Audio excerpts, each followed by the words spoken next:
Isang malaking pasa, kulay ube, at nangingitim sa braso ng aking ina. Iyon ang unang bagay na bumungad sa akin pagpasok ko ng pinto, sa halip na ang mainit na yakap na inaasahan ko. Sa isang iglap, naglaho ang pagod ko mula sa mahabang biyahe at napalitan ito ng isang malamig na takot na gumapang sa aking gulugod. Paano ito nangyari? Ako si Adrian, isang lalaking kayang ibigay ang lahat. Magagarang sasakyan, malaking bahay, masaganang buhay. Pero sa sandaling iyon, habang nakatitig sa nanginginig na balikat ni Mama Linda, pakiramdam ko ay isa akong walang kwentang anak. Hindi ko man lang siya naprotektahan sa loob ng sarili naming pamamahay. Kakahinto ko lang ng sasakyan sa garahe kanina. Puno ako ng saya. Hawak ko ang isang paper bag na naglalaman ng paboritong cake ni Mama at isang mamahaling kwintas para kay Bia, ang babaeng pakakasalan ko sa susunod na buwan. Love! Nandito ka na! Bumukas ang pinto at sinalubong ako ni Bia. Amoy na amoy ko ang mamahalin niyang pabango. Nakaayos ang buhok niya at suot niya ang isa sa mga bestidang binili ko para sa kanya nung nakaraang linggo. Ang ganda niya tingnan. Mukha siyang anghel na naghihintay sa akin. Niyakap niya ako ng mahigpit at hinalikan sa pisngi.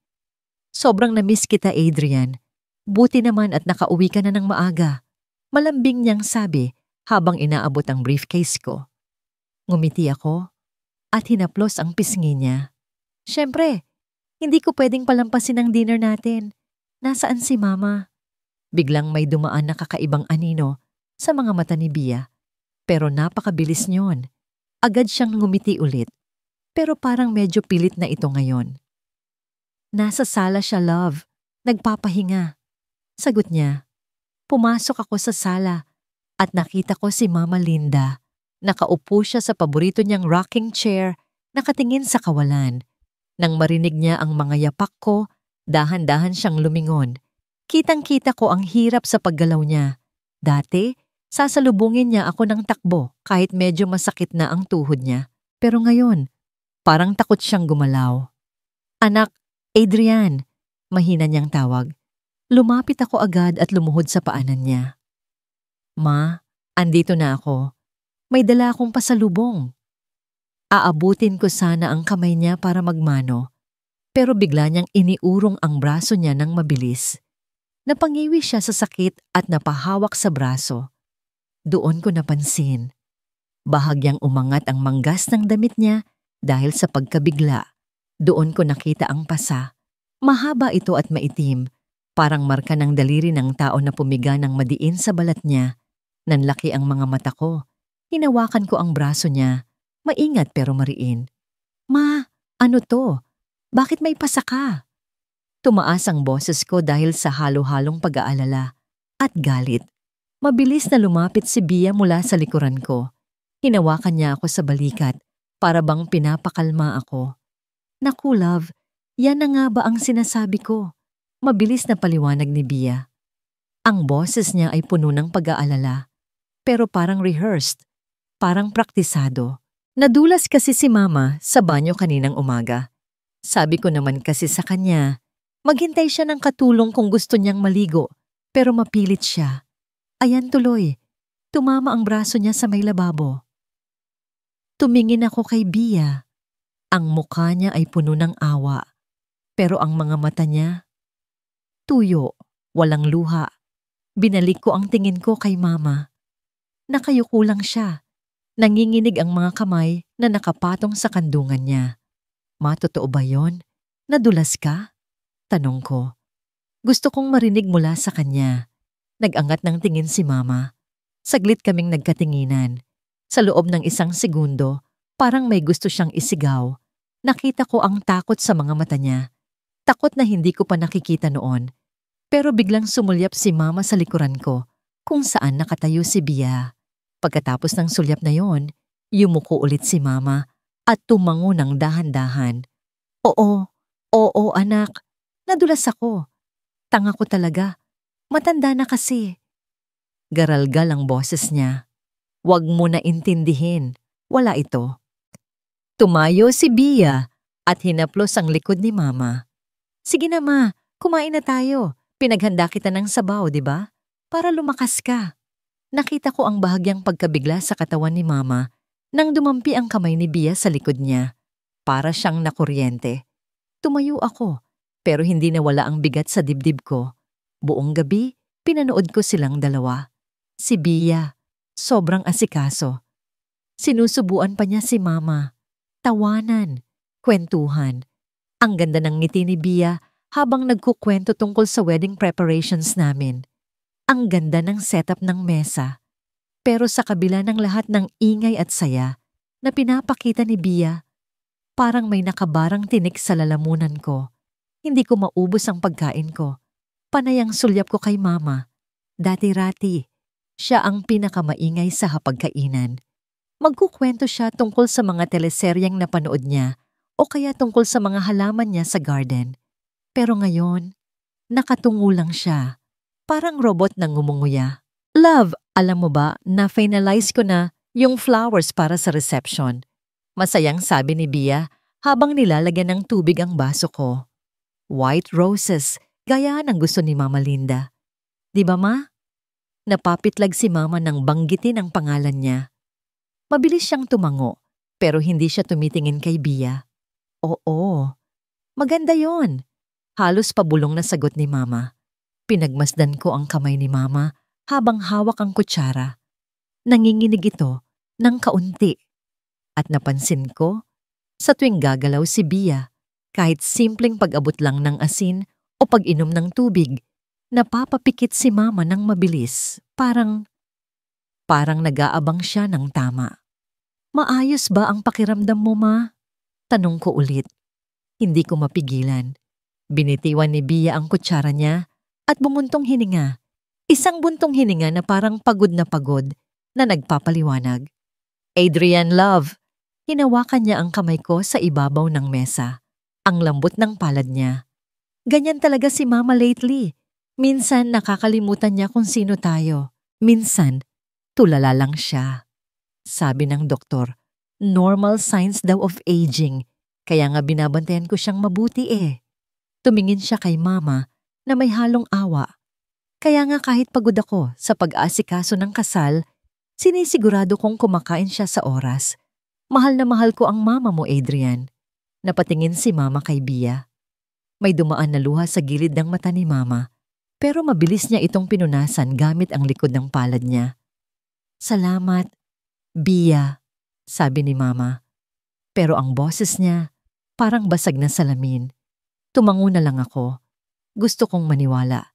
Gusto kong isipin na sobrang swerte ko dahil nakahanap ako ng babaeng kayang mahalin ang ina ko gaya ng pagmamahal ko. Pero bakit hindi mapalagay ang puso ko? Natapos ang hapunan. Si Bia na ang nagpresentang magligpit at maghugas. Inalalayan ko naman si Mama pumasok sa kwarto niya. Pagkahiga ni Mama sa kama, kinumutan ko siya. Naupo ako sa gilid ng kama at hinawakan ang kamay niyang kulubot. Ma, bulong ko. Kung may problema, sabihin mo sa akin ha. Nandito lang ako.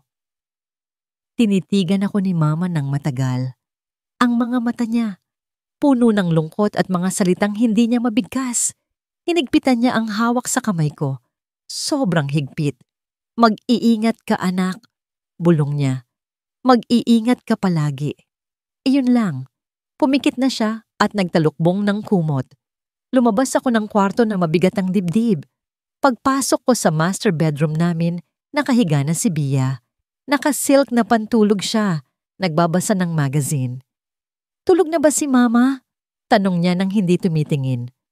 Oo. Sagot ko habang nagpapalit ng damit. Bia, sigurado ka bang okay lang siya iwan dito sa bahay kapag nasa honeymoon tayo? Binaba ni Bia ang magazine. Lumapit siya sa akin at niyakap ako mula sa likod. Isinandal niya ang ulo niya sa likod ko. Huwag ka nang mag-alala, love. Kukuha tayo ng caregiver kung kailangan. Ako na ang bahala sa lahat. Magpahinga ka na. Alam kong pagod ka sa trabaho. Humarap ako at hinalikan siya sa noo. Salamat, Bia. Hindi ko alam ang gagawin ko kung wala ka. Ngumiti siya. Wala yon. Pamilya tayo eh. Pinatay namin ang ilaw. Niyakap ako ni Bia at agad siyang nakatulog. Rinig ko ang pantay niyang paghinga. Pero ako, dilat na dilat ang mga mata ko sa dilim. Nakatingin ako sa kisame, pero ang nakikita ko ay ang pasa sa braso ni Mama. Ang panginginig ng kamay niya. Ang takot sa mga mata niya noong nadulas ang tingin niya kay Bia. Nadulas sa banyo. Posible naman. Matanda na si Mama. Madaling mawalan ng balanse. Pero paano kung hindi? Paano kung ang takot ni Mama ay hindi dahil sa pagkaulyanin, kundi dahil sa ibang dahilan? Dahan-dahan akong bumangon para hindi magising si Bia. Kinuha ko ang cellphone ko at nagpunta sa banyo. Isinara ko at nilock ang pinto. Naupo ako sa inidoro at binuksan ang isang online shopping app. Nag-search ako, hidden camera, spy camera with audio, connect to phone. Lumabas ang maraming options. Pumili ako ng isa. Isang camera na mukhang simpleng air freshener. Hindi halata. Pwede kong ilagay sa sala, sa tapat mismo ng rocking chair ni Mama. Pinindot ko ang buy now, express delivery. Napatingin ako sa sarili ko sa salamin. Mukha akong praning. Mukha akong walang tiwala sa sarili kong asawa. Napailing ako. Para ito sa peace of mind ko. Bulong ko sa sarili ko. Kung walang ginagawang masama si Bia, walang dapat ikatakot. Gusto ko lang makita kung paano inaalagaan si Mama kapag wala ako. Pero sa kaibuturan ng puso ko, alam kong nagsisinungaling ako sa sarili ko. Hindi peace of mind ang hanap ko. Ang hanap ko ay katotohanan at natatakot ako sa kung ano ang matutuklasan ko. Mabilis kong hinawakan ang desk ko para hindi ako matumba. Ang mukha ni Bia, ang anghel ko, ang future wife ko, ay nagmistulang mukha ng demonyo sa screen ng aking telepono. Gusto mo pang magdrama, Ma? Sabi ni Bia. Ang boses niya ay parang pang-uyam. Sige, magdrama ka. Tingnan natin kung may gana ka pang kumain. Tiningnan ni Bia ang bowl. Pagkatapos, sa isang mabilis na iglap, hinawakan niya ang palad ni Mama Linda at itinulak ang mangkok ng mainit na sabaw patungo sa kamay ni Mama. Plak! Tumalsik ang sabaw at tumama sa balikat at dibdib ni Mama. Narinig ko sa audio ang mahinang daing ni Mama Linda. Aray ko. Bulong ni Mama. Yan, hindi mo na kailangan kumain. Busog ka na sa kape. Mayabang na sabi ni Bia. Pagkatapos ay tumawa siya. Hindi yun tawa ng tao. Tawa yun ng demonyo. Hinawakan ni Mama ang kanyang dibdib. May kape sa mangkok. Hindi sabaw. Kape. Nakita ko ang itim na mantsa sa puti niyang damit. Alam mo, gusto ko yung mukha mo, Ma. Sabi ni Bia. Humalo kip-kip. Yung mukha na walang ginawa kundi magpaawa. Alam mo bang dahil sa pag-arte mong yan, muntik na akong mapagalitan ni Adrian? Kasi daw di ka kumakain ang arte mo. Biglang may pumasok sa isip ko, ang pasa. Ikaw ang nagpasa kay Mama. Sigaw ko sa opisina. Kahit walang nakakarinig. Nasa screen si Bia, lumapit siya kay Mama. Lumuhod, dahan-dahan. Akala ko magsosorry na siya. Hindi. Hinila niya ang buhok ni Mama, marahan lang, para lang siguro hindi makita sa labas ang pangyayari. Pero ramdam ko ang sakit. Pakinggan mo ako, matanda. Mahina, pero nakakakilabot ang boses ni Bia. Uulitin ko. Sa susunod na tanungin ka ni Adrian kung may problema, ang isasagot mo, wala anak, masaya ako. Napakabait ng asawa mo. Maliwanag? Napapikit si Mama. Sunod-sunod ang patak ng luha sa pisngi niya. Maliwanag, Bia.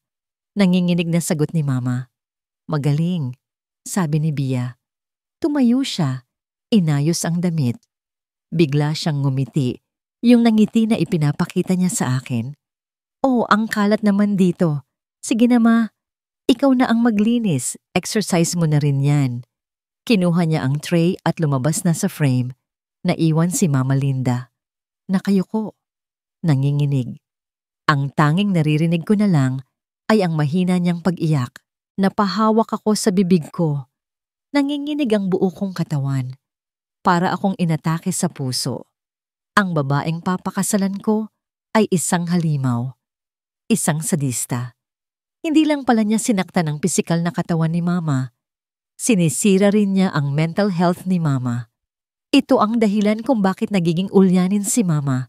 Dahil hindi siya ulyanin. Takot siya. Pinikit ko ang mga mata ko. Binalikan ko lahat ng sinabi ni Bia tungkol kay Mama.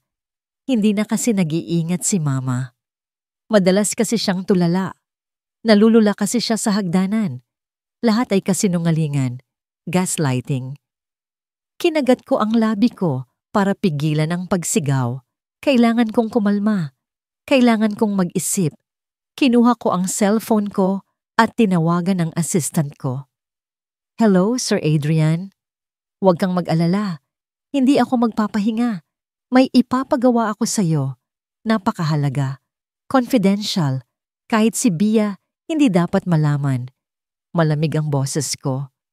Opo, sir. Ano po iyon? Kumuha ka ng private investigator. Pinakamahusay.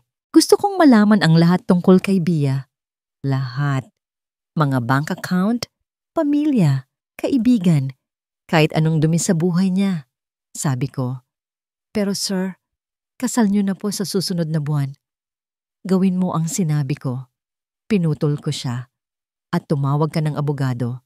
Ang pinakamahusay na abogado sa Pilipinas. Ihanda ang lahat ng legal documents. Gusto ko ng isang solidong kaso. Gusto kong mawasak siya. In-off ko ang cellphone ko. Hindi. Hindi siya mamamatay ng mabilis. Sobrang dali lang nun. Hindi siya aalis sa buhay ko ng basta-basta. Tiningnan ko ang sarili ko sa salamin. Ang dating Adrian, ang madaling mauto, ang bulag na nobyo ay patay na. Ang natira ay isang negosyante, isang milyonaryo. At gagamitin ko ang lahat ng pera, kapangyarihan, at koneksyon ko para burahin ang babaeng iyon sa mundo ko. Ngunit hindi ko ito ipaparamdam sa kanya. Kailangan siyang maging kumpiyansa. Dahan-dahan, lumabas ako ng opisina. Dumiretso ako sa department store. Bumili ako ng mamahaling damit para kay Bia. Bumili ako ng sapatos. Bumili ako ng paborito niyang imported chocolates. Pag-uwi ko, nakita ko si Bia na nag-aayos ng sarili. Love, ang aga mo. Masaya niyang salubong. Niyakap ko siya ng mahigpit. Pinilit kong ngumiti. Sobrang namiss kita, mahal ko.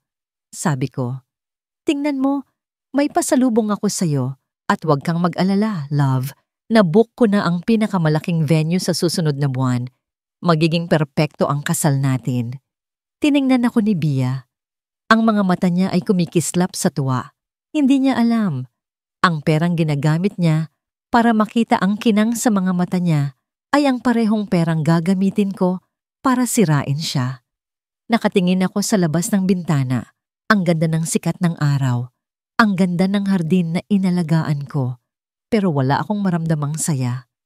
Sa halip, ang nararamdaman ko ay ang sakit at hapdi sa aking braso at ang takot na gumagapang sa aking dibdib. Ano? Hindi ka pa rin nakakakain? Boses ni Bia. Pumasok siya sa kwarto ko na may dalang tasa. Hindi na siya nag-abalang ngumiti. Ang ganda niya, pero ang mukha niya ay walang kaluluwa. Kailangan mong kumain, ma, sabi niya, pero ang boses niya ay nagbabanta. Ayokong magreklamo si Adrian na pinapabayaan kita. Bawas gastos, bawas reklamo. Inilapag niya ang tasa at ang kutsara ng marahas sa side table. Alam mo, matanda, huwag kang mag-ilusyon na mahal ka ni Adrian. Mahal niya lang ang idea na may ina siyang aalagaan. Pero ako ang kailangan niya. Ako ang magiging kasama niya habang buhay. Kaya kung gusto mong makita pa siya, tumahimik ka at umarte ka lang na masaya ka. Dahil kapag nalaman ni Adrian ang mga pinaggagawa ko, baka hindi lang ikaw ang mawala. Nanlamig ako. Ang banta niya ay hindi na tungkol sa akin. Tungkol na ito sa anak ko. Huwag mong saktan ang anak ko. Mahina kong sabi. Tumawa si Bia. Tawa na nakakasira ng tenga. Hindi ko siya sasaktan. Ikaw ang sasaktan ko. At ipaparamdam ko sa kanya na siya ang may kasalanan sa lahat ng mangyayari sa'yo. Pagkatapos noon, umalis na siya. Hindi ko na kinain ang pagkain. Wala na akong gana. Ang tanging nasa isip ko ay si Adrian, ang anak ko. Ang tanging yaman ko. Gusto kong sumigaw. Gusto kong tumakas. Pero saan? Gusto kong sabihin sa anak ko ang lahat. Pero natatakot ako. Natatakot ako sa kung anong magiging reaksyon ni Adrian. Baka hindi siya maniwala. Baka magalit siya dahil sa paninira ko. Baka sa huli, ako ang sisihin niya. Hindi. Hindi pwedeng mangyari yon. Maya-maya, narinig ko ang pinto. Si Adrian na. Mabilis akong huminga. Inayos ko ang sarili ko. Pinilit kong burahin ang takot sa mga mata ko. Kailangan kong maging malakas. Para sa kanya. Ma, kumain na tayo ng dinner. Masayang tawag ni Adrian. Nakatayo ako at naglakad papunta sa dining table. Dahan-dahan, masakit pa rin ang braso ko pero tiniis ko. Nandoon si Bia, nakangiti. Pero ang ngangiti niya alam kong peke. Nakita ko na ang mukha niya na walang ngipin at hindi ko na ito makakalimutan. Umupo kami.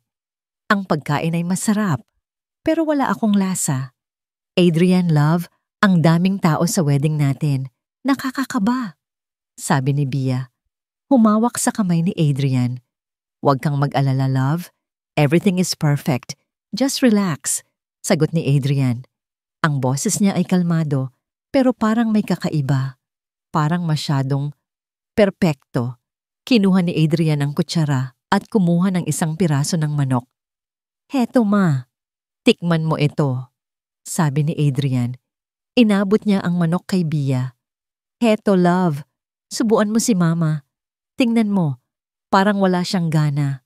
Napatingin ako kay Adrian. Ganoon din si Bia. Parang nagulat, pero mabilis siyang nakabawi. Nako, sige. Si mama talaga, kailangan pasubuan ng baby boy niya. Pabiro ni Bia. Kumuha siya ng manok at inabot sa bibig ko. Pagtingin ko sa kanya, nakita ko ang pagdidilim ng mata niya. Ang ngiti niya, naging pilit. Alam ko, sa sandaling iyon, pinipigilan lang niya ang sarili niya na sampalin ako. Kumain ako. Pero ang isip ko ay nasa anak ko. Wala siyang alam, Linda. Mag-arte ka. Nagkwentuhan silang dalawa. Tawa ng tawa si Bia. Si Adrian, nakikinig lang. Pero biglang nangyari ang hindi ko inaasahan. Habang nagkukwento si Bia tungkol sa honeymoon, dahan-dahang gumalaw ang kamay ni Adrian sa ilalim ng mesa. Hinanap niya ang kamay ko. Nang makita niya, marahan niya itong hinawakan. Pero sa halip na simpleng hawak, mariin niyang pinisil ang palad ko.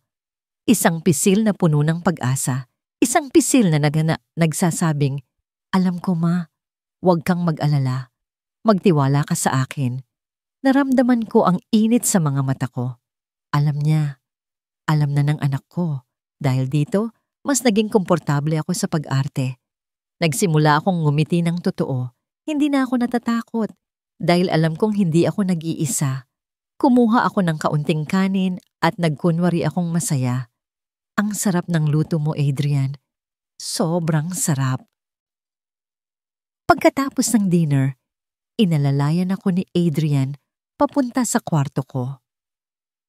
Pagpasok namin, tumalikod ako at kinuha ang pill box ko sa drawer. Doon ko inilalagay ang mga vitamins na binibili niya. Ma, heto! Bulong ni Adrian. May inabot siya sa akin. Isang lumang cellphone. Yung mga tinatawag na Coke bottle phone. Maliit. Itim. Huwag mo itong hayaang makita ni Bia. Itago mo sa pinakaligtas na lugar. Anya. Huwag mong gamitin kung hindi mo kailangan. Pero kung may emergency o kapag may ginawa siyang masama, tawagan mo ako. O mag-text ka. Kahit isang tuldok lang. Hinawakan niya ang kamay ko. Nanginginig. Hindi sa takot. kundi sa galit na pinipigilan niya. Ipinapangako ko sa'yo, hindi ka na masasaktan at hindi ka na mag-iisa, sabi niya. Ang boses niya ay parang pangako. Pangako ng isang anak na maghihiganti. Tiningnan ko ang telepono. Tiningnan ko ang anak ko. Walang bakas ng pagdududa. Walang bakas ng pagkamali. Tanging pagmamahal lang. Hindi na ako umiyak. Sa halip naramdaman ko ang lakas. Salamat anak. Bulong ko. Hinalikan ko siya sa pisngi. Nang umalis si Adrian, kinuha ko ang cellphone. Dahan-dahan akong naglakad papunta sa banyo. Inalis ko ang takip ng toilet tank at inilagay ko ang cellphone doon. Dito, hindi niya ito makikita. Tumingin ako sa salamin. Ang mga mata ko ay may luha, pero hindi yon luha ng sakit. Luha iyon ng pagmamahal at pag-asa. Humanda ka, Bia, dahil ang akala mong matanda na ulyanin ay isa ng kasangkapan para sirain ka. Ang aking opisina ay ang aking war room. Ang araw na yon ay hindi na tungkol sa pag-aayos ng mga corporate deals. Ito ay tungkol sa pag-aayos ng aking buhay. Nakaupo ako sa tapat ng private investigator, si Mr. Reyes, na may isang makapal na folder sa harapan niya. Ang folder ay may nakasulat na BIA Cortez, Confidential. Hindi na ako nag-aksaya ng oras. Ang lahat ng detalye, Mr. Reyes, malamig kong sabi. Binuksan ni Mr. Reyes ang folder. Ang unang pahina ay ang litrato ni Bia. Nakangiti. Ang ngiti na minahal ko. Pero ngayon, nakikita ko lang ang kasinungalingan sa likod niyon. Sir Adrian, ang pangalan niya ay Bia Alcantara, hindi Cortez, panimula ni Mr. Reyes. Ang pamilya niya ay hindi galing sa mataas na antas ng lipunan.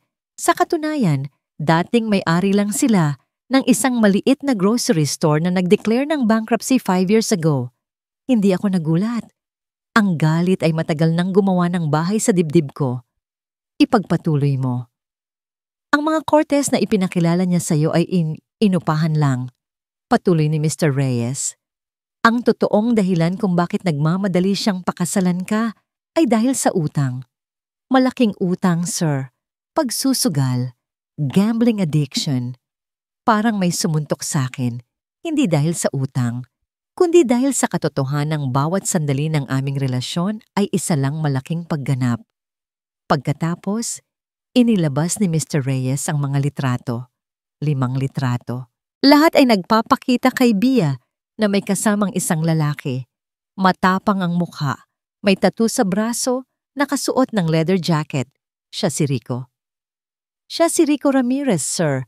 Kilala bilang isang local syndicate leader. Siya ang pinagkakautangan ni Bia.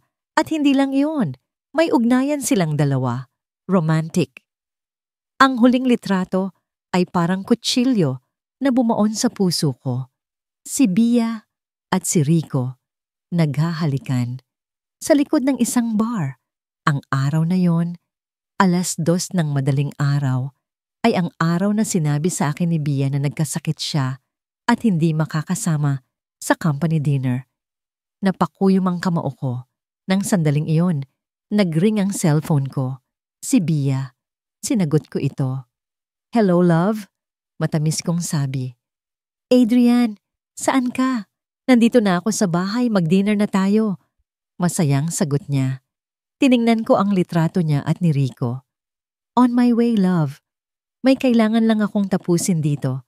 By the way, okay ba si Mama? Yes, kanina. Kinainan niya lahat ng soup. Ang cute, di ba? Sabi ko na. Kailangan lang ng konting TLC, sabi ni Bia. Ang tinig niya ay puno ng pagmamalaki. TLC, Tender Loving Care, isang malaking joke. Mabuti naman, sige na love, ingat ka. I love you. I love you too, Adrian. Hurry home. In-off ko ang telepono. Tinapon ko sa mesa ang litrato. Sir Adrian, nakikita ko na. Hindi lang ito tungkol sa pera. Ito ay tungkol sa pagkasira. Tumango ako. Sige Mr. Reyes, ihanda mo na ang lahat ng ebidensya. Legal. Lahat ng bank transaction, Lahat ng withdrawal niya sa aking account. Isumite mo sa abogado ko. Doon ko naalala. Agad akong tumayo at pumunta sa likod ng malaking painting sa opisina ko. Doon nakatago ang isang safe. Binuksan ko ang safe. Doon ko inilalagay ang emergency money ko. Pera na hindi ko kailanman sinasabi kay Bia. Pero nang buksan ko, ang laman nito ay halos wala. May lumabas na papel. Isang IOU. Nakapirma si Bia. Ang halaga, 5 milyong piso. Bigla akong nabulag sa galit. Hindi na lang pala sa banyo o kusina niya sinasaktan si Mama. Sinisira na niya pati ang legacy ko. Bumalik ako kay Mr. Reyes.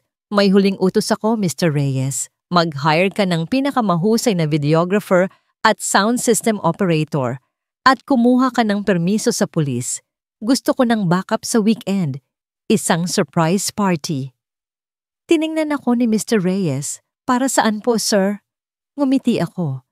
Isang ngiti na walang init. Isang ngiti ng isang nasaktang tao na naghahanda para sa huling laban. Gusto kong ipaalam sa buong mundo kung sino si Bia Alcantara. Gusto kong makita ng lahat ang kanyang totoong mukha. At gagamitin ko ang kasal namin para ipakita yon. Pag-uwi ko ng bahay, sinalubong ako ni Bia sa may pinto.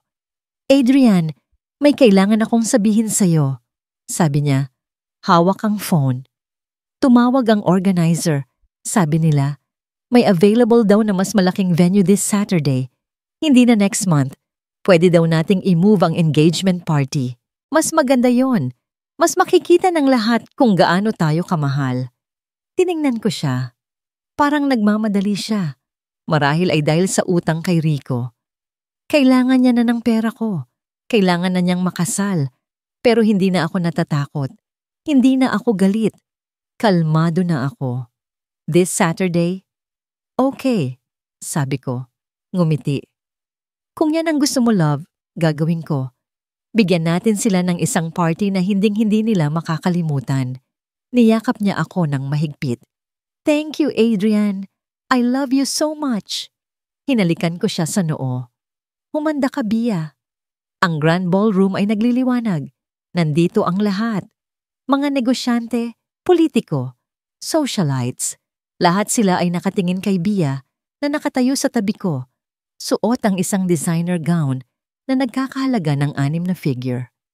Ang ngiti niya ay sobrang lapad. Hindi na maabot ng maskara ang kanyang mga mata. Sa wakas, ang pangarap niya ay magkakatotoo. Ang mapangasawa ako at maging Mrs. Adrian Reyes. Nakita ko si Mama Linda, nakaupo sa isang table sa harapan. Suot ang isang simpleng eleganteng damit. Ngumiti siya sa akin. Ang ngiti na alam kong puno ng pagtitiwala. Nagsimula ang programa. Hinawakan ko ang kamay ni Bia at umakyat kami sa stage. Nagpalakpakan ang lahat. Good evening, everyone, panimula ko, gamit ang pinakamalakas at pinaka-confident kong boses. Ngayon ang pinakamahalagang gabi sa buhay ko. Hindi lang dahil ito ang engagement party namin ni Bia, kundi dahil ngayon ang araw na ipapakita ko sa inyo kung gaano ako kaswerte. Tumingin ako kay Bia. Ang mga mata niya ay kumikislap. Alam kong naghihintay siya ng isang matamis na deklarasyon ng pag-ibig. Bia, mahal ko. Sa mga mata ng lahat ng tao dito, gusto kong malaman mo na binago mo ang buhay ko. Inilahad ko ang kamay ko sa likod at agad na inabot ng organizer ko ang isang maliit na USB. Para sa selebrasyon na ito, naghanda ako ng isang kakaibang video. Isang video na nagpapakita ng tunay na pagmamahal at sakripisyo, sabi ko. Nagsimulang magbulungan ang mga tao. Nagsimula nang lumabas ang mga cellphone. Inilahad ko ang kamay ko sa LED wall na kasing laki ng bus. Play the video. Mahinahon kong utos. Eksena 1. Ang tahanan. Nagsimula ang video. Simpleng footage. Walang boses. Nakita ng lahat ang sala namin. Parang pang MTV. Ang lahat ay nakangiti. Pagkatapos, biglang dumilim ang screen. Eksena 2. Ang biglaang pagbabago. Bumalik ang ilaw. Wala na ako. Si Mama Linda ay nakaupo. Pumasok si Bia. Ang mga tao ay nagpalakpakan. Ang bait ni Bia. Pero nagbago ang lahat nang magsalita si Bia. Sound on. Tanga, ang tanda-tanda mo na. Kumain lang hindi mo pa magawa ng maayos. Dinudumihan mo ang mesa ko. Sigaw ni Bia. Ang boses ay malinaw, malakas. Nag-echo sa buong ballroom. Biglang tumigil ang palakpakan. Nag-iba ang hangin. Nakita ng lahat kung paanong hinampas ni Bia ang kamay ni Mama. Nakita nila kung paanong sinampal ni Bia si Mama. Nakita nila kung paanong tinawag ni Bia si Mama nang walang kwentang matanda. Nag-iba ang mga bulungan. Ngayon, mga gasps na ang naririnig ko. Hinarap ko ang mga tao. Ang mukha ko ay kalmado. Si Bia naman ay nanginginig na. Adrian, ano to? Bulong ni Bia. Ang boses niya ay nanginginig. Hindi ako sumagot. Hayaan siyang manood. Eksena 3. Ang pagsisinungaling. Nakita ng lahat kung paanong hinila ni Bia ang buhok ni Mama. Nakita nila kung paanong pilit na pinakain ni Bia ng mainit na kape si Mama. Pakinggan mo ako, matanda. Rinig sa buong hall ang boses ni Bia. Uulitin ko. Sa susunod na tanungin ka ni Adrian kung may problema, ang isasagot mo, wala anak, masaya ako, napakabait ng asawa mo. Maliwanag? Narinig din ang umiiyak na boses ni Mama. Maliwanag, Bia. Narinig ang tawa ni Bia. Magaling. Sige na Ma, ikaw na ang maglinis. Exercise mo na rin yan. Naging tahimik ang buong hall. Tanging ang pag-iyak ni Mama sa video at ang malakas na hininga ni Bia ang naririnig. Sa huling bahagi, ipinakita ko ang isang financial statement. Bia Alcantara, IOU. 5,000 recipient, Rico Ramirez. Ang babaeng ito, sabi ko, lumapit sa mikropono. Si Bia Alcantara, hindi siya nagmamahal. Siya ay isang scammer, isang sinungaling, at isang physical abuser. Hinubad ko ang singsing na nasa daliri ko. Itinapon ko sa sahig. Tumunog ito. Ang party na ito ay hindi para sa aming engagement. Ang party na ito ay para sa inyong lahat na saksihan ang pagtatapos niya. Sigaw ko. Humarap ako sa madla. Inaamin ko, naging bulag ako. Pero hindi ko hahayaan ang sino man na saktan ng nanay ko. Dahil ang babaeng ito ay isang halimaw. Biglang nagwala si Bia. Kasinungalingan. Adrian. Hindi ako yan. Minanipula ang video na yan. Sigaw niya. Hinawakan niya ako sa damit. Huwag. Hindi mo ito pwedeng gawin sa akin. Hinawakan ko ang kamay niya at marahan kong inalis. Huwag mong hawakan ang damit ko. Malamig kong sabi. Sa sandaling iyon, bumukas ang pinto ng ballroom. Pumasok ang 2 police officers kasama ang abogado ko. Miss Bia Alcantara, ikaw ay inaresto sa kasong physical abuse at theft. Sabi ng isang police officer. Mayroon din kaming ebidensya na nagpapakita ng financial fraud. Napasigaw si Bia. Hindi. Wala akong kasalanan. Sinubukan niyang tumakas, pero nahawakan siya ng mga pulis. Tumingin siya sa akin. Ang kanyang mga mata ay puno ng galit na hindi ko pa nakikita. Huwag kang magsaya, Adrian. Wala ka pang nakikita. Sinasabi ko sa'yo, babalik ako at sisiguraduhin kong mag-iisa ka. Mag-iisa ka kasama ang matanda mong nanay. Hinila siya ng mga pulis. Tinapos ko ang gabi sa pamamagitan ng pagtingin sa mga tao. Salamat sa inyong pagdalo, sabi ko. Maari na kayong umalis. Ang kasal ay kanselado at ang pamilya ko ay magsisimula ulit. Amoy tae at usok. Ito ang amoy ng mundo ko ngayon. Hindi na ang mamahaling pabango. Hindi na ang amoy ng kape sa umaga. Amoy basura. Kalalabas ko lang ng presinto. Nirelease ako on bail. Sa tulong ng inupahan kong abogado na sinisingil na ako ngayon. Nasa bus ako. Nanginginig ang buong katawan ko. Nakasuot ako ng jacket pero ang init ng kahihiyan ay hindi ko maitago. Ang engagement party. Ang aking kamatayan. Ang mukha ni Adrian, ang naangiti niya, ang paraan ng pagtapon niya ng singsing. Sinira niya ako. Narinig ko ang bulungan. Ayan na. Siya yung babaeng sinaktan ang nanay ng CEO. Hayop! Mukha lang siyang anghel, pero demonyo pala. Nakita ko ang video, ang sama ng ugali niya. Mabilis akong tumakbo sa bus stop. Walang matitirahan. Ang kondo ko, kinansela na ni Adrian ang lease. Ang pera ko, na-freeze lahat dahil sa kaso ng theft at fraud. Nakarating ako sa isang tagong bar. Ang tanging alam ko na makakatulong sa akin ay ang lalaking sumisira sa buhay ko. Si Rico Ramirez, ang lalaking dahilan kung bakit nagmamadali akong makasal. Pumasok ako sa madilim at mabahong bar. Rico, tawag ko. Nakatayo si Rico sa isang sulok, umiinom ng murang beer. Pagkakita niya sa akin, lumapit siya. Ang mukha niya ay galit. Saan ka galing, puta ka? Tanong niya. Rico, please, kailangan ko ng tulong mo. Nanginginig kong sabi. Sinampal niya ako. Malakas. Slap. Tulong? Ikaw? Ikaw ang dahilan kung bakit wala akong makuhang pera ngayon. 5 milyon. Na-freeze daw ang account mo. Ako ang may kailangan ng tulong. Kailangan ko ng pera. Sigaw niya. Naramdaman ko ang dugo sa labi ko, pero wala na akong pakialam sa sakit. Rico, makinig ka sa akin. May pera pa tayo. Maraming pera. Nasa bahay pa ni Adrian ang lahat ng kanyang yaman. Hindi pa na-transfer. Mayroon siyang napakalaking safe sa kanyang kwarto. Tiningnan ako ni Rico. Nag-isip. Ang matandang babae. Sabi niya, gusto ko siyang saktan. Gusto kong makita si Adrian na magdusa. Gusto ko siyang makita na umiyak. Alam kong may galit din si Rico kay Adrian dahil sa pambabastos niya sa akin. May ego siya. Wala si Adrian ngayon, sabi ko. Pupunta siya sa legal conference ngayong gabi. Mag-iisa ang matanda. Wala nang bodyguards.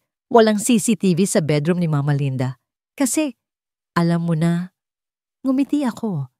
Ang nangiti na puno ng lason. Gawin mo ito, Rico. Dukutin mo ang matanda. Dalhin mo siya sa atin. Pera at paghihiganti. Isang bato. 2 ibon. Hayaan nating mag-iyak si Adrian habang nagmamakaawa sa atin para sa buhay ng kanyang mahal na ina. Nag-aalangan si Rico. Kidnapping? Masyadong malaki yan, Bia. Desperada na tayo, Rico. Wala na tayong babalikan. Sisirain niya tayo. Kung hindi natin gagawin ito, ikaw at ako, pareho tayong mamamatay sa kulungan. Kaya, gawin natin ngayon na. Hinawakan niya ako sa braso. Ang mata niya ay puno ng puot. Pero nakita ko rin ang kasakiman. Ang kasakiman na mas malaki kaysa sa takot niya. Sige, bulong niya. Sige, Bia, pero kukunin natin ang pera. At pagkatapos, ipaparamdam natin kay Adrian ang sakit. Sisiguraduhin nating makikita niya ang huling mukha ng kanyang ina. Pumunta kami sa isang tindahan. Bumili kami ng itim na damit, lubid at isang kutsilyo. Hindi ko alam kung bakit ako ngumiti nang hawakan ko ang kutsilyo. Dahil sa wakas, ako na ang may hawak ng kapangyarihan.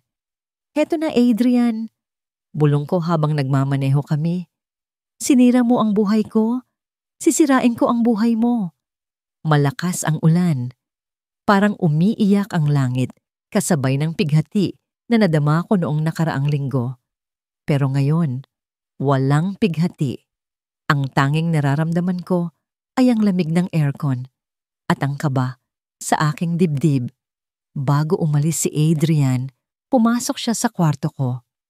Maaalis ako. Huwag kang mag-alala. Wala akong kikitain na tao. Mag-isa lang ako. Anya. Pero kung may kumatok, huwag mong bubuksan. At kung may mangyari, gamitin mo ang telepono. Kahit isang tuldok lang. Tumango ako.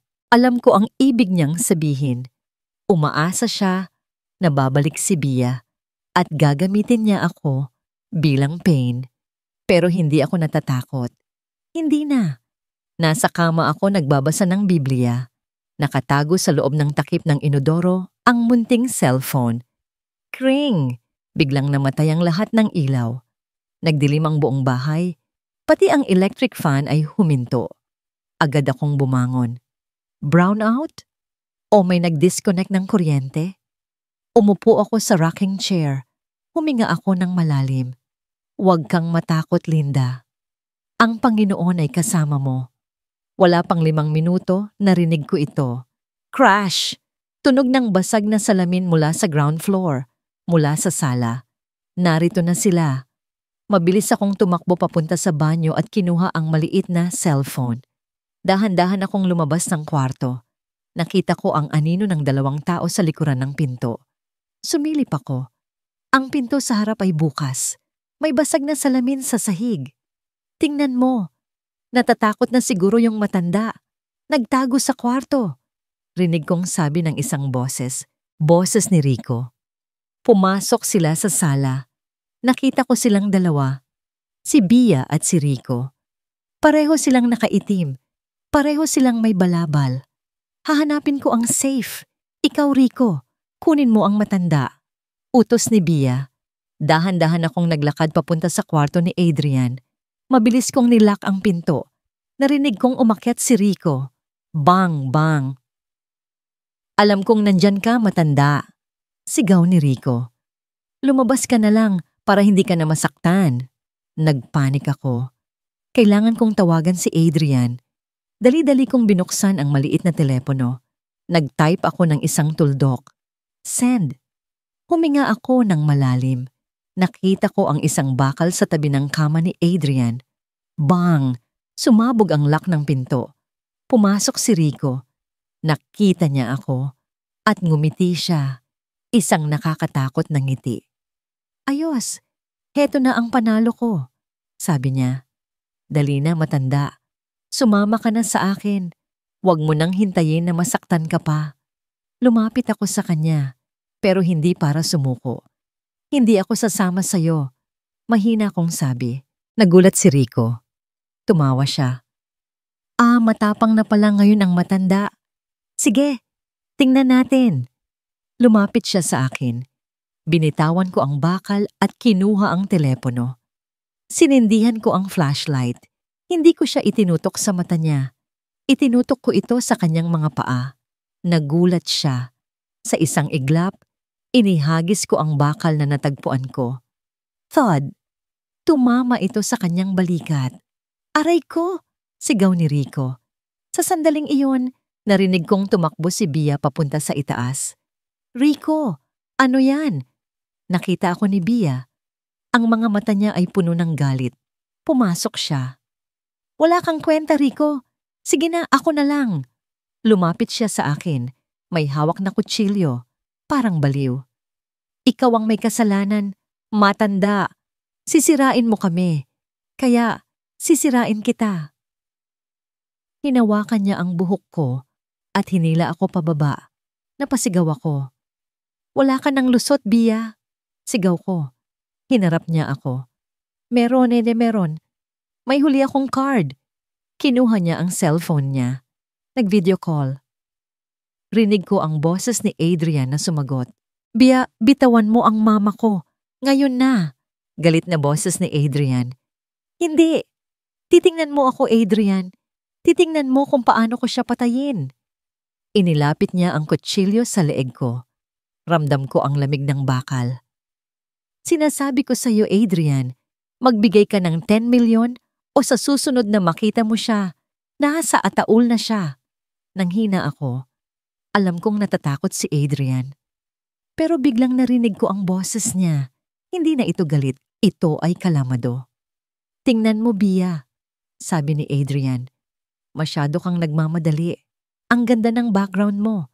Pero sana tiningnan mo muna ang likod mo. Ha? Ano? Biglang dahan-dahang bumukas ang pinto sa likod ni Bia. Naiwan ko ang conference room, pero nasa loob ako ng isang van. 2 kanto lang ang layo mula sa bahay namin. Ang video call ay hindi natapos. Ang nakita ko ay ang mukha ni Bia. Galit, baliw, may hawak na kutsilyo. At ang mukha ni Mama Linda, matanda, natatakot, pero matapang. "Sir, tumigil na po ang kotse niyo sa likod ng bahay," sabi ng bodyguard ko, si Ben. "Pumunta na kayo sa likod." Utos ko. "Huwag muna kayong pumasok. Kapag sinabi kong pasok, doon lang kayo gagalaw." "Pero sir, delikado." "Gawin mo ang sinabi ko." Pinindot ko ang isang button sa cellphone ko, isang remote control para sa gate. Dahan-dahang bumukas ang gate. Nakita ko ang sarili ko sa screen. Pumasok ako. Ang unang nakita ko ay ang mukha ni Bia na nagulat. Ang mga mata niya ay nanlaki. Ang kutsilyo ay nasa leeg pa rin ni Mama. "Adrian, paano? Sabi ko na, Bia, huwag kang magmadali." Kalmado kong sabi. "Hindi ako pumunta sa conference. Naghihintay lang ako dito. Naghihintay lang ako na bumalik ang hayop sa kuweba niya." Binitiwan ni Bia ang kutsilyo at lumayo kay Mama Linda. "Hindi! Hindi pa ito tapos!" sigaw niya. Si Rico, na nagtago sa likod ng pinto, ay lumabas na may dalang baseball bat. "Ayan ka pala, mayabang. Sira na ang buhay mo. Heto ang bayad sa lahat." Sigaw ni Rico. Sumugod siya sa akin. Mabilis akong umilag. Ang baseball bat ay tumama sa pader. Sinipa ko ang baseball bat. Tumalsik ito sa sahig. Naglaban kami. Hindi ako kasing lakas ni Rico, pero mas matalino ako. Gumamit ako ng mga training ko sa self-defense. Sinuntok ko siya sa ilong. Crack! Napahiga si Rico sa sahig. Tumakbo siya at kinuha ang kutsilyo na binitawan ni Bia. "Mamatay ka na." Sumugod siya sa akin. Hindi ko ito inaasahan. Naramdaman ko ang takot, pero hindi para sa sarili ko, para sa mama ko. Mabilis akong lumapit sa kanya at sinalubong ang atake. Ang kutsilyo ay hindi tumama sa dibdib ko. Tumama ito sa kaliwang braso ko. Aray! Nag-init ang braso ko, pero hindi ko binitawan ang pagkakataon. Sinipa ko siya sa tiyan. Napahiga ulit si Rico. "Adrian!" sigaw ni Mama. Sa sandaling iyon si Bia. Sa halip na tumulong kay Rico, tumakbo siya sa likuran ni Adrian. May hawak na isang basag na bote ng alak. "Mamatay ka, Adrian. Lahat ay dahil sa'yo." Hindi ko siya nakita, pero naramdaman ko ang presensya niya. Biglang, bang, hindi bala. Tinulak ni Mama Linda si Bia. Ginamit niya ang huling lakas niya. Tumilapon si Bia at bumangga sa pader. Nabitawan niya ang basag na bote. "Adrian, takbo!" sigaw ni Mama. "Pasok!" sigaw ko. Biglang pumasok ang dalawang bodyguard, si Ben at ang kasama niya. Sinunggaban nila si Rico. "Huli ka!" Si Bia, umiiyak at duguan. Sinubukan niyang gumapang papunta sa pinto. Pero huli na. Mabilis na pumasok ang dalawang police officer. "Miss Alcantara, Mr. Ramirez, kayo ay arestado sa kasong attempted murder at kidnapping," sabi ng police officer. Kinuha nila si Rico at siya ay nakatali. Galit na galit ang mukha niya. Si Bia. Niyakap niya ang sarili niya. Ang luha niya ay dumadaloy na parang ilog. Hindi! Hindi! Adrian, patawarin mo ako. Mahal kita." Sigaw niya. Tiningnan ko siya. Wala na akong nararamdaman. Hindi na galit. Hindi na pag-ibig. Wala na. "Huwag mo akong tawaging love." Malamig kong sabi. "Ang mahal mo lang ay ang pera ko. At ang sinasabi mong pag-ibig, iyon ang pinakamalaking kasinungalingan sa buhay ko." Dinala na sila. Nag-iisa na ako. Nakatayo ako. May dugo sa braso. Pero hindi ako masakit. Tumingin ako sa paligid. Ang basag na salamin. Ang dugo. Ang kalat. "Mama!" Lumapit ako kay Mama Linda. Nakaupo siya sa sahig. Umiiyak. Hindi dahil sa sakit, kundi dahil sa kaba. Lumuhod ako sa harap niya. Hinawakan ko ang kanyang pisngi. "Ma, okay ka lang? May masakit ba sa'yo?" Umiling siya. "Ikaw anak, ang braso mo. May dugo." "Huwag mong alalahanin ito, Ma," sabi ko. Ngumiti. Niyakap ko siya ng mahigpit. Napakahigpit. Tapos na po, ma. Bulong ko. Tapos na po. Wala na siya. Hindi ka na masasaktan at hindi na ako magiging bulag. Narinig ko ang mahina niyang iyak. Ang iyak ng isang inang natakot, pero sa huli, nanalo. Ilang araw na ang lumipas. Ang aming bahay ay tahimik. Hindi na ito ang bahay na may tawa ng sinungaling at may bulong ng kasamaan. Ngayon, ito ay isang tahanan. Nasa kusina ako, nakasuot ng apron. Hindi na ako nag-aalala sa mga meeting or stocks. Ang tanging inaalala ko ay ang sabaw ni Mama. Pinilit kong matuto kung paano magluto ng paborito niyang lugaw. Hindi ako sanay. Bilang CEO, ang tanging alam kong gawin ay magbigay ng pera. Hindi magbigay ng serbisyo. Pero ngayon, naiiba na. Dahan-dahan akong naglalakad, may dalang tray, papunta sa kwarto ni Mama. Ang braso ko ay nakabandage pa rin, pero hindi na masakit. Ang sakit ay nasa puso ko. Pagpasok ko, nakita ko si Mama Linda. Nakaupo siya, nakatingin sa labas ng bintana. Ang mga mata niya ay maliwanag na. Hindi na siya natatakot. Ma, heto na ang lugaw mo, sabi ko. Aba, nagluto na naman ang CEO ng lugaw. Biro niya. Ikaw talaga. Huwag mo nang gawin yan. May katulong naman. Umupo ako sa tabi niya. Hinawakan ko ang kamay niya. Gusto ko, Ma. Sabi ko, gusto ko na ako ang mag-aalaga sa'yo. Mula ngayon, ako ang magiging bodyguard mo. At ang cook mo. At ang chooper mo. Wala na akong bibitawan sa kamay ng iba. Niyakap niya ako. Ang init ng yakap niya. Anak ko, bulong niya. Salamat. Tumulo ang luha ko. Hindi yon luha ng sakit. Luha yon ng pagsisisi. Patawarin mo ako, Ma. Bulong ko. Napakabulag ko. Sobrang abala ako sa paghahanap ng pera. Hindi ko nakita na ang tunay na yaman ko ay nasa tabi ko lang pala. Pinabayaan kita. Pinabayaan kitang masaktan ng babaeng yon. Umiling si Mama Linda. Hindi ka nagpabaya, Adrian. Natakot lang ako. Natakot akong masaktan ka niya. Mas gusto ko pang ako ang masaktan kaysa sa ikaw. Ang mahalaga, nakita mo na ang katotohanan. Iyon ang pinakamahalaga. Pero Ma, shhh, sabi niya. Huwag mo na isipin. Tapos na ang laban. Nanalo tayo. Tiningnan ko ang mga mata niya. Ang mga mata na nagturo sa akin ng pagmamahal. Maaayusin ko ang bahay. Sabi ko, aalisin ko ang lahat ng bakas ni Bia at aayusin ko ang kaso. Sisiguraduhin kong magbabayad sila. Ngumiti siya. Gawin mo ang tama, anak. Huwag mong babalikan ang kasamaan. Gumamit ka ng talino at batas. Iyon ang tama. Nagpapasalamat ako sa Diyos. Ang ina ko ay isang anghel. Inubos ni Mama ang lugaw.